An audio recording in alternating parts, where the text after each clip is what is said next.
அனைவருக்கும் வணக்கம். தலையில் இடி விழுந்தது போல் நிலைகுலைந்து உட்கார்ந்திருந்தார் தந்தையான பரசுராமன்.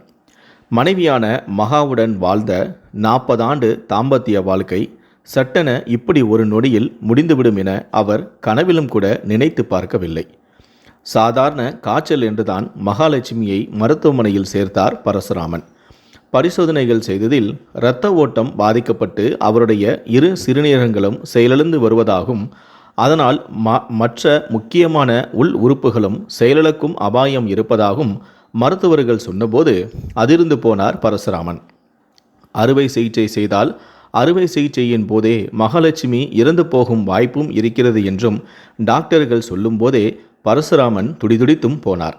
எந்த உணர்வும் இல்லாமல் ஐசியூவில் படுத்திருக்கும் மகாலட்சுமியை பார்த்த பரசுராமன் கண்ணீருடன் நினைவிற்கு வந்த கடவுளையெல்லாம் மனதிற்குள் வேண்டிக் கொண்டே மருத்துவமனையே கதி என்று இருந்தார். நாள் கணக்கு போய் மணிக்கணக்கும் போய் எந்த நிமிஷமும் மகாவின் உயிர் பிரியக்கூடும் என டாக்டர்கள் கைவிரித்து விட்டனர். அவர்கள் கூறியபடியே மகாலட்சுமி சுய உணர்வு திரும்பாமலேயே உயிரிழந்தும் விட்டாள். கதறி அழுத பரசுராமனை யாராலும் ஆறுதல் சொல்லி தேற்றவும் முடியவில்லை. அவருக்கு 3 மகன்களும் 1 மகளும் இருக்கின்றனர். அவரவர்களுக்கு அவர்களின் பிரச்சனையே முக்கியம் என்பதால் பரசுராமை யாரும் பெரிதாக கண்டு கொள்வதும் இல்லை. மூத்த மகனான முரளி அமெரிக்காவில் குடியிருக்கிறான். 2வது மகனான சங்கர், அவனுக்கு டில்லியில் வேலை. அங்கே ஒரு சீக்கிய பெண்ணையும் காதலித்து கல்யாணமும் செய்து கொண்டான். 3வது மகன் ரவியும் கடைக்குட்டி மகளான கனகாவும் கல்யாணமாகி சென்னையிலேயே இருக்கிறார்கள். பரசுராமும் மகாவும் தனியே ஒரு அப்பார்ட்மெண்ட்டில் ஒருவருக்கொருவர் துணையாக வசித்து வந்தனர். அம்மா இறந்த செய்தியை கேட்டு பிள்ளைகள் பதறி அடுத்து ஓடியும் வந்தனர். தாயின் பிரிவு மகன்களை விட மகளையே அதிகமாக பாதித்தது.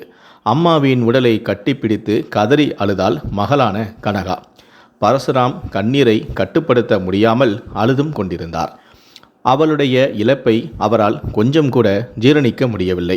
அடியே மகா, நீ எவ்வளோ பெரிய சுயநலக்காரிடி! நீ சுமங்கலியா போகணுங்கிறதுக்காக என்ன அனாதையா இப்படி தனியே விட்டுட்டு போயிட்டியே என்றும் கதறியபடி, உனக்கு இன்னும் 60 வயது கூட ஆகலையே, அதுக்குள்ளேயே என்னடி அவசரம்?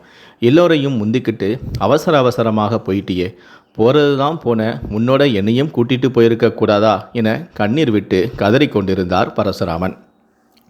மகாவோட வாழ்ந்த காலத்தில் அவர் அவளை அழைத்து போகாத இடமில்லை, அனுபவிக்காத சந்தோஷமில்லை, வாங்கி கொடுக்காத ஆடைகளும் இல்லை, அணிகலங்களும் அலங்கார பொருட்களும் இல்லை. ஒரு நாளும் அவர் அவளை கடித்து பேசியதும் இல்லை. வசதியான குடும்ப பின்னணி, எடுத்த எடுப்பிலேயே பெரிய பதவி. இவரால் அந்தஸ்து, கார், பங்களா, கூப்பிட்ட குரலுக்கு ஓடிவர வேலை ஆட்கள் என எதற்கும் குறைவில்லை. மகாவை கைப்பிடித்த நாளிலிருந்து இந்த நிமிஷம் வரை பரசுராமன் அவள் மீது வைத்திருந்த அன்பு, பாசம், நேசம், காதல் எம்மி அளவும் குறையவும் இல்லை. மகாவும் அவருக்கு சளைத்தவள் இல்லை. பரசுராமனின் குறிப்பறிந்து, தேவை அறிந்து, ரசனையை அறிந்து செயலும் பட்டாள். பரசுராமனையும் மகாவையும் அறிந்தவர்கள் அவர்களை ஒரு ஆதச்சிறந்த தம்பதிகளாகவே நினைத்தனர். பிறர் பார்த்து பொறாமைப்படும்படியாகவே அவர்கள் வாழ்ந்தும் வந்தனர். அந்த மகா இப்போது இல்லை.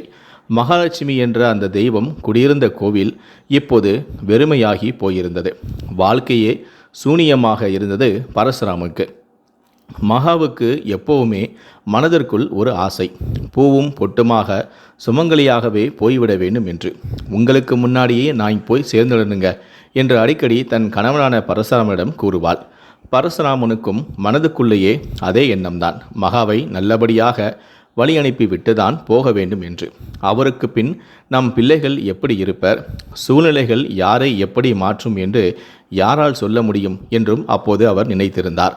ஆனால் இப்போதோ மகாவின் இழப்பு அவரை அதிர வைத்திருந்தது. கண்ணை கட்டி காட்டில் விட்டதை போல தவிர்த்தார் பரசுராமன். மகா என்ற மகாலட்சுமியின் காரியங்கள் முடிந்தன. வந்தவர்கள் எல்லோருமே போய்விட்டார்கள். மகன்களும் மகளும் தான் பாக்கி. இன்னும் கொஞ்ச நாட்களிலேயே வீடே வெறிச்சோடி வெறுமையாகிவிடும். ஹாலில் மகன்களும் மகளும் ஒன்றாக அமர்ந்து பேசி கொண்டிருப்பது பரசுராம் காதில் விழுந்தது.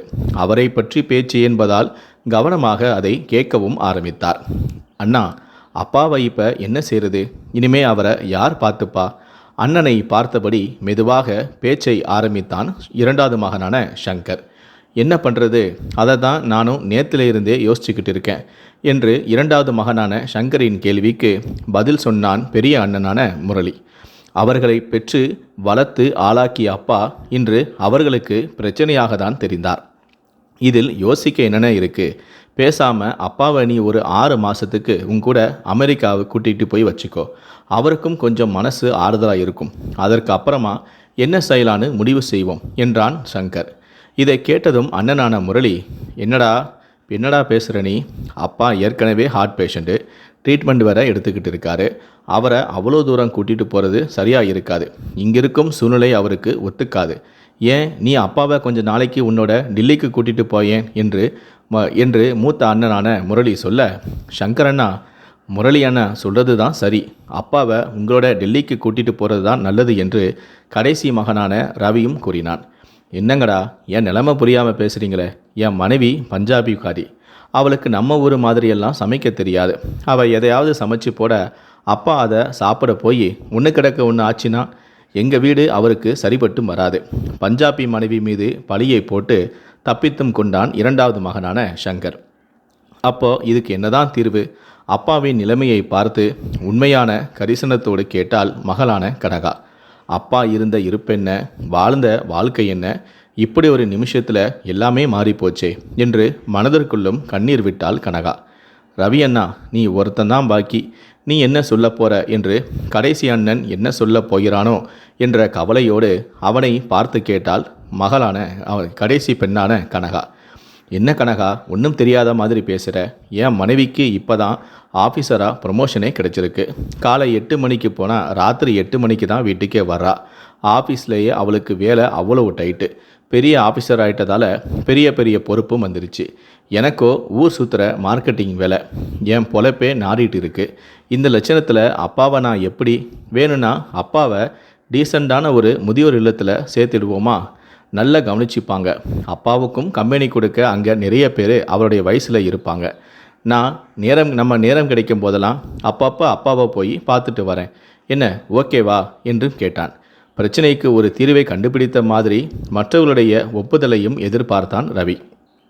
நல்லா இருக்குன்னு உன் யோசனை, நாம் பேசுகிறது நம்மளை பெற்று வளர்த்து ஆளாக்கின அப்பாவை பற்றி, யாரோ வீதியில் போகிற வக்கத்த மனுஷரை பற்றி நான் பேசலை, அப்பாவோட அந்தஸ்து என்ன, அவர் வாழ்ந்த வாழ்க்கை என்ன, அவருக்கு தேவை முதியோர் இல்லம் இல்லை, நம்முடைய பரிபூரண அன்பு மட்டும்தான்.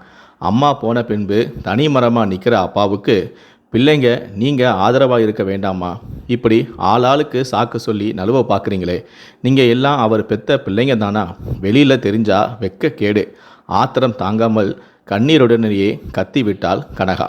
போது நிறுத்திடி, இவ்வளவு பேசுறிய, அப்பாவை நீ தான் கொண்டு போய் வச்சுக்கிறது, நீயும் அவருக்கு பெத்தவ தானே, உன்னையும் அவர் தானே பெத்தாரு, எங்களுக்கு இருக்கிற கடமையும் பொறுப்பும் உனக்கும் இருக்கும் தானே என்று கோபத்தோடு திருப்பி கேட்டான் அமெரிக்கா அண்ணன்.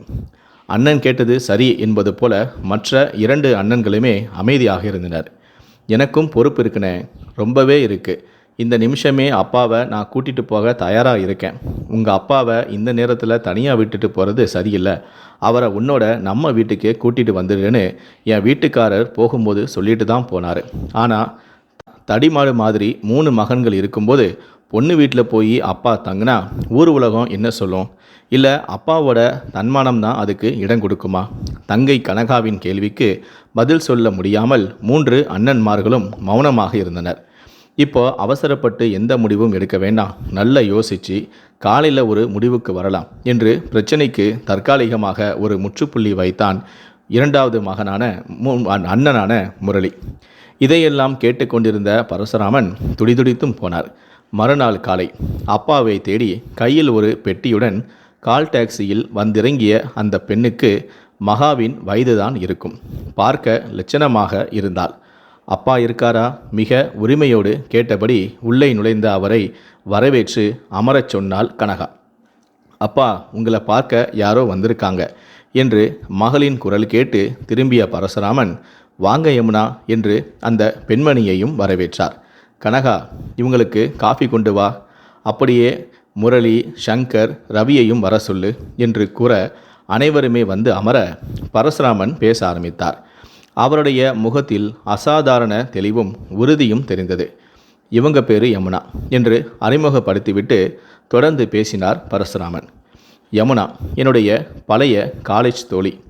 விதிவசமாக பல வருஷங்களுக்கு பின்பு சமீபத்தில் ஒரு பூங்காவில் இவங்களை நான் சந்தித்தேன். இவங்களோட கணவர் சமீபத்தில் ஒரு விபத்தில் இறந்து போயிட்டார். இவங்களுக்கு குழந்தை இல்லை. குழந்தை இல்லாத இவங்களுக்கு கணவனும் இல்லாமல் இப்போது தனி மரமாக தான் நிற்கிறாங்க என்று சொல்லிவிட்டு சற்று நேரம் பேசுவதை நிறுத்தினார் பரசுராமன். இப்போ இவங்க ஒரு விதவை. நானும் அதே நிலையில் தான் இருக்கேன். ஒரே நிலைமையில் இருக்கிற நானும் யமுனாவும் ஏன் ஒரே வீட்டில் சேர்ந்து வாழக்கூடாதுன்னு தோணுச்சு. யாருக்கும் ஒரு சுமையாக இருக்க நான் விரும்பலை. என்னடா அம்மா போய் 1 மாதம் கூட ஆகலையே, அதுக்குள்ளே அப்பா இப்படி ஒரு முடிவை எடுத்திருக்காரே, அப்படின்னா அம்மாவோட இவ்வளவு காலமாக அவர் வாழ்ந்த வாழ்க்கை பொய்யா? அப்பா இப்படிப்பட்ட ஒரு சுயநலவாதியா? இந்த வயசில் அப்பாவுக்கு ஒரு பெண்ணின் துணை தேவைப்படுதான்னு கூட நீங்கள் நினைக்கலாம். எத்தனை பிறவி எடுத்தாலும் என் மனசில் உங்கள் அம்மா மகாவை தவிர வேறு எந்த பொண்ணுக்கும் இடமில்லை. ஆனால் மகா இல்லாமல் தனியாக இனிமே நான் மேற்கொள்ளவிருக்கக்கூடிய பயணத்திற்கு ஒரு வழித்துணை எனக்கு தேவையில்லையா? அதுக்கு ஏற்கனவே நன்கு அறிமுகமான யமுனாவை நான் தேர்ந்தெடுத்ததில் தவறில்லைன்னு என் மனசில் பட்டது. யமுனா என்னுடைய சிறந்த தோழி. நெட்டில் எங்களுடைய உணர்வுகளை பரிமாறிக்கொண்டோம். ரொம்பவும் யோசனைக்கு பிறகு யமுனாவும் இதற்கு ஒத்துக்கிட்டாங்க. எங்களுடைய நட்பு ஆத்மார்த்தமானது, அறிவுபூர்வமானது. நீங்கள் எல்லோருமே ரொம்ப படித்தவங்க. பேப்பரில் படிச்சிருப்பீங்களே, மனைவியை இழந்த ஒரு ஆணும் கணவனை இழந்த ஒரு பெண்ணும் ஒரே வீட்டில் வாழ்ந்தால் சமூகம் பார்க்கும் பார்வை எங்களுக்கும் தெரியும். ஆனால் எங்களுடைய உண்மையான நட்புக்கு முன்னால் அதை பற்றி நான் கவலைப்படவில்லை. நீண்ட தூரம் ரயிலில் தன்னந்தனியாக பயணிக்கும்போது அக்கம் பக்கத்தில் அமர்ந்திருப்பவரோடு பேசிக்கொண்டிருக்கையில் பயணத்தின் சலிப்பும் சோர்வும் நமக்கு தெரியாது. உங்கள் அம்மா மகா இல்லாமல் தனியாக நான் போகவிருக்கக்கூடிய இந்த நெடும் பயணத்தில் யமுனா மேடம் என்னோட பக்கத்து இருக்கையில் அமர்ந்து பயணிக்கிற ஒரு சக பயணி. ஒருவருக்கொருவர் ஆதரவாய் வழி துணையாய் இருப்போம். அவ்வளவுதான். அதற்கு மேல் எங்களுக்குள் ஒன்றுமில்லை. நான் எடுத்துக்கிற இந்த முடிவை என் மகாவின் ஆத்மாவும் மனப்பூர்வமாக ஏற்றுக்கொள்ளும் என நான் உறுதியாக நம்புகிறேன். அவள் இல்லாமல் நான் தனியாக கஷ்டப்படுறத அவளால் தாங்கிக்கவும் முடியாது.